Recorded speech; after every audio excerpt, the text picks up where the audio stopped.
Bien salut à toutes et à tous, c'est David et bienvenue sur ma chaîne. Aujourd'hui, nouveau tuto, ça ne concernera pas la Nintendo Switch, ça va concerner un logiciel pour pouvoir streamer votre téléphone sur votre ordinateur. Ce logiciel s'appelle Reflector 3. C'est un logiciel qui est plutôt pas mal et qui est plutôt vraiment très pratique et très fonctionnel. Il y a pas mal de fonctions dedans, vous allez voir, c'est vraiment très complet. On peut vraiment streamer un périphérique ou plusieurs à la fois, ça c'est vraiment cool. C'est-à-dire qu'on peut afficher ici un jeu sur ce téléphone là, donc on peut jouer dessus et on peut avoir son chat sur le téléphone et du coup on peut répondre tout en jouant. Ça c'est vraiment méga cool, je vais vous montrer ça après en vidéo.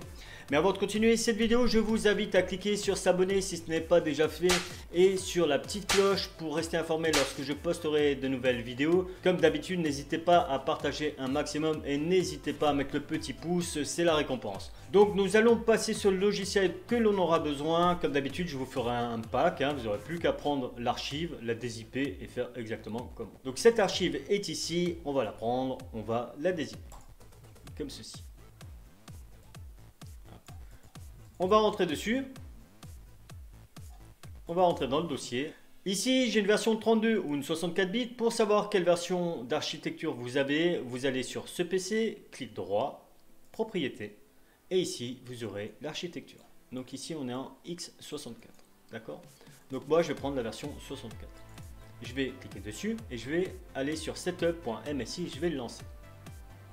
Ici, on va accepter les conditions et on va faire install. Oui. Finish. Avant de lancer Reflector 3, on va prendre le point exe ici, on va faire un copier. Et on va se rendre directement dans le dossier là où vous l'avez installé. Pour ma part, c'est le c2.programme Reflector. Et je vais venir le coller. Clic droit, coller. Remplacer. Continuer. Voilà. Donc maintenant, ce qu'on fait, c'est qu'on va l'ouvrir. Et on va voir tous les paramètres qu'il propose. Donc on l'ouvre. Ici, vous avez une roue, d'accord, un engrenage. Vous allez cliquer dessus. Ici, vous aurez préférence, check for update pour voir s'il y a des updates, about reflector, help and support ou alors pour quitter. On va aller sur les préférences. Ici, dans général, vous aurez le nom de votre ordinateur qui va caster votre téléphone, d'accord. System name, non, je vais le laisser comme ça, je ne vais pas le cocher, ça ne sert à rien de le montrer. Ici, vous avez le show client name. Ça va permettre en fait que lorsque vous avez lancé l'application, vous aurez le nom qui va s'afficher avec une bande noire. Tout ça, on va le voir après quand on sera dessus. Ici, vous avez le always on top. C'est simple, si vous le décochez, lorsque vous allez lancer une fenêtre comme ceci par exemple, il va s'afficher au-dessus de votre écran de stream. Si on le coche comme ça, l'écran de stream va toujours rester au premier plan. C'est-à-dire que même si vous avez une fenêtre de communication, de spam ou quoi qui s'ouvre, elle va rester derrière, elle ne va pas s'afficher devant. Je vais vous montrer tout ça après. Donc moi, je laisse cocher. Ici, vous avez le On Startup. Lorsque le PC va démarrer, vous aurez une fenêtre qui va s'ouvrir pour demander la connexion. Je vais le laisser désactiver. Je voudrais l'activer que quand moi j'ai envie. Donc, je vais laisser comme ceci. Ici, vous avez connexion. Ici, vous allez pouvoir choisir le format de vidéo. Donc, 1920, 720, 2160, etc., etc. Vous allez choisir ici le format que vous voulez. Si vous avez un iPhone X, vous pouvez choisir le format de l'iPhone X. Moi, j'ai un 6, je peux choisir celui-ci. Ou alors, laisser en 1920. Je vais laisser en 1920. Ici, vous allez pouvoir choisir le Default Scale. Default Scale, c'est pareil. Soit en Full Screen, donc en plein écran, soit en Default Size, c'est-à-dire qu'il va se rétrécir, ou soit tout simplement avec le Best for Height DPI. Qu'est-ce que c'est le DPI? Le DPI, c'est le dot per inch. En français, c'est le PPP, pixel par pouce. D'accord? Donc on peut choisir Best for Height Quality. Moi, je vais laisser en Full Screen. Ici, vous avez le AirPlay Security. Vous pouvez mettre non. Vous pouvez mettre password pour avoir un mot de passe. Ça va servir vraiment à tout le monde, d'accord, puisqu'on peut mettre plusieurs devices dessus, donc plusieurs téléphones ou tablettes ou ce qu'on veut. Ici, vous aurez On-Screen Code Mode. C'est un code qui va apparaître à l'écran.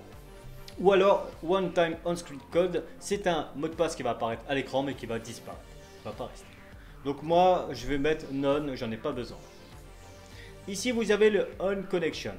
Ici, lorsque vous allez connecter votre smartphone, vous l'aurez ici. D'accord? Si on veut qu'il soit vu, on met sur Show. Si on veut qu'il soit caché, on le met sur Hide. Et si on veut l'approuver, on va sur Approve. Moi, pour ma part, je vais le laisser en caché. Ici, vous avez le Show Frame. pour afficher les frames. Soit on met en automatically, soit en on. Pour ma part, je n'ai pas besoin, je vais le laisser en on. Ensuite, ici, vous avez le display full screen pour pouvoir mettre l'écran en plein écran. Voilà. Donc moi, je le laisse coché. Lorsque vous êtes en full screen, vous avez un background que vous pourrez choisir. Ici, vous pourrez choisir une couleur, d'accord? Ou alors le desktop background, c'est-à-dire le fond d'écran que vous avez sur votre PC. Si on choisit ça, hop, on aura ceci. Au niveau du recording, maintenant vous pouvez choisir un mode de recording. Donc la qualité si vous préférez. Ici vous avez le best pour les applications dans le store, le best lorsque vous avez un seul téléphone et le best lorsque vous avez plusieurs devices connectés, donc plusieurs téléphones ou une tablette, voilà. Donc moi je vais laisser pour le single device. Ici le recording background, d'accord.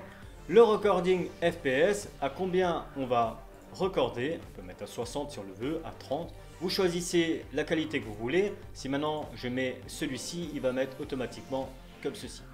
Voilà, il va choisir automatiquement. Donc on peut mettre fixe et sur et choisir si on va en low, very low, high qualité, medium, etc., etc. Donc moi je vais laisser comme ceci, je vais mettre pour le for single device pour pouvoir choisir 60.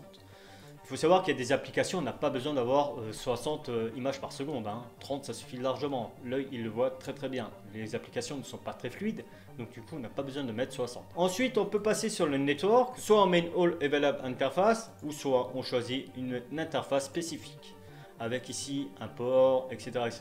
Ça, tout ça, ça configure encore une fois. Donc ça, on remet en All Available, on n'a pas besoin de toucher, d'accord. Ensuite, vous avez ici l'Advanced qui va permettre d'avoir un logging. Ici, en verbose qui va permettre tout simplement d'envoyer des informations lorsque vous utilisez l'application pour savoir comment ça se passe par exemple. Soit vous avez en debug ou alors en mode normal. Pour ma part, je vais le laisser en mode normal. Ensuite, vous avez le Google Cast ou le Miracast qui permet encore une fois de refaire du streaming d'un écran sur un autre. Vous avez le Launch at Logging. Lorsque vous allez vous connecter, ça va se lancer. Utilisez un rendu classique.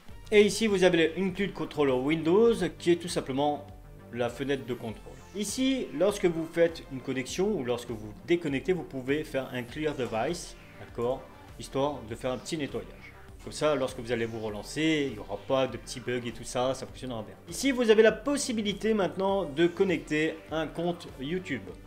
C'est super sympa ça, de pouvoir connecter son compte. Donc du coup, vous allez pouvoir streamer directement en live sur votre compte. Ça, c'est cool. Une fois que c'est fait, vous appliquez tout et c'est OK. On peut faire OK par rapport aux préférences, il n'y a plus rien à faire là-dessus. Donc maintenant, ce qu'on va faire, c'est qu'on va connecter le premier périphérique. On va prendre l'iPhone, l'iOS. Avec les iOS, c'est très simple à connecter, vous allez voir. Donc, arrivé sur son téléphone, on va connecter l'iOS. Pour pouvoir faire ceci, on va slider comme ça et on va faire recopie de l'écran ici. On va appuyer dessus. On va venir, on va se connecter. On va venir, on va se connecter. Voilà. On va faire ceci. Je vais ouvrir une application tout de suite parce que sinon il se met en veille et c'est chiant. Donc on va avoir sur le PC maintenant, une fois connecté, le téléphone va s'afficher ici. Maintenant, si on veut voir le téléphone, on va cliquer sur l'œil ici et il va s'afficher. Vu que je joue à un jeu qui est à l'horizontale, le téléphone se mettra automatiquement à l'horizontale. Si maintenant je lance un jeu à la verticale, vous voyez, ça se lance à la verticale automatiquement. Si je lance un jeu, ça se mettra automatiquement à l'horizontale, comme ceci. Il n'y aura pas besoin de le faire. Pour pouvoir avoir des options aussi ici, à côté des options qu'il y a ici, d'accord, vous allez sur le téléphone, vous faites clic droit. Ici, vous pouvez choisir le frame. On va cliquer dessus, soit on affiche le téléphone, ou soit on affiche que l'écran. On va le remettre, on va remettre le show frame. Voilà, ça fait beaucoup plus joli, mais après si vous êtes sous OBS, que vous avez un décor, vous pouvez le désactiver, hein. On peut choisir aussi un frame skin. Ici par exemple, on va prendre l'iPhone 6 Gold, comme ceci. Si maintenant vous avez un décor un peu plus clair, vous pouvez utiliser très bien ce frame skin. Vous avez le frame skin Silver, d'accord, avec donc les côtés Silver, et le frame skin en Space Gray, comme ceci. C'est plutôt sympa, hein. Ensuite, vous avez le Scale Full Screen. Mode plein écran. Le défaut size, vous pouvez le bouger. Et le Best for DPI. Voilà. Donc moi, ce que je vais faire, hop, Vous pouvez aussi l'agrandir comme ça, même en best, histoire d'avoir une belle qualité. Donc moi je laisse sur best, pas de souci. Vous avez le force rotation, moi je le laisse en automatique. Pourquoi? Parce que lorsque je lance un jeu et que je veux qu'il soit à l'horizontale, puisque le jeu est à l'horizontale, eh ben, il va se mettre automatiquement dans le bon sens. Ici vous avez le always on top, il est coché. Si j'ouvre une fenêtre, elle va s'ouvrir derrière. C'est bien quand vous êtes en stream, ça évite d'avoir un spam ou une publicité ou un mail qui s'ouvre par-dessus. D'accord? Si je le désactive, alors je vais refermer ceci, je vais l'ouvrir, ça va s'ouvrir par-dessus.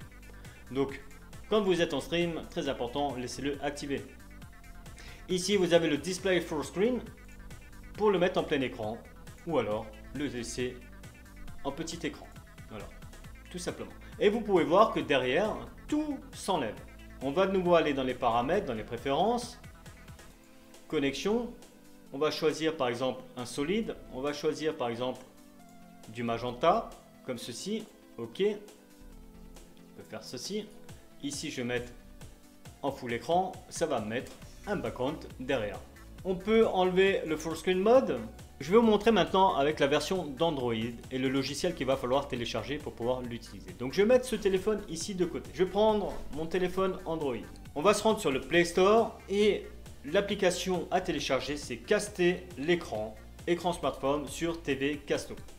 Une fois que vous avez ceci, vous l'installez et vous aurez Casto ici.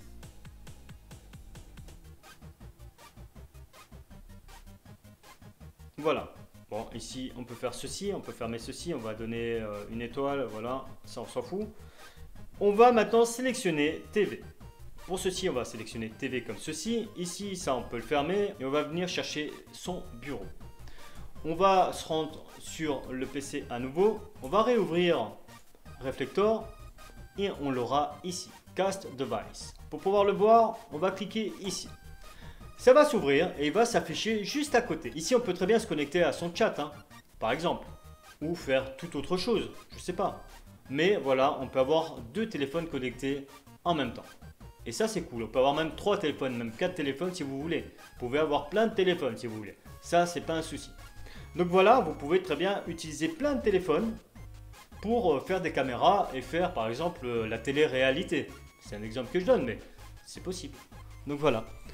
On peut faire échappe, vous l'aurez ici, d'accord? Donc après, à vous de régler hein, tout ce que vous voulez. Vous pouvez régler la taille, vous pouvez vraiment tout régler comme vous le voulez. Hein. C'est pas un souci, hein. Vous pouvez les agencer de la manière dont vous voulez, le mettre comme ça si vous voulez, comme ça, bref, vous pouvez faire ce que vous voulez avec. Et ça, c'est vraiment sympa et ça fonctionne plutôt bien. Voilà. Donc hein, après, à vous un devoir, à vous de faire vos réglages pour voir qu'est-ce qui tourne le mieux. Pour ma part, ça tourne très bien, il n'y a pas de souci. Donc voilà, je pense avoir fait le tour. Je vous remettrai le nom de l'application et puis le pack, comme ça vous n'aurez plus qu'à le télécharger.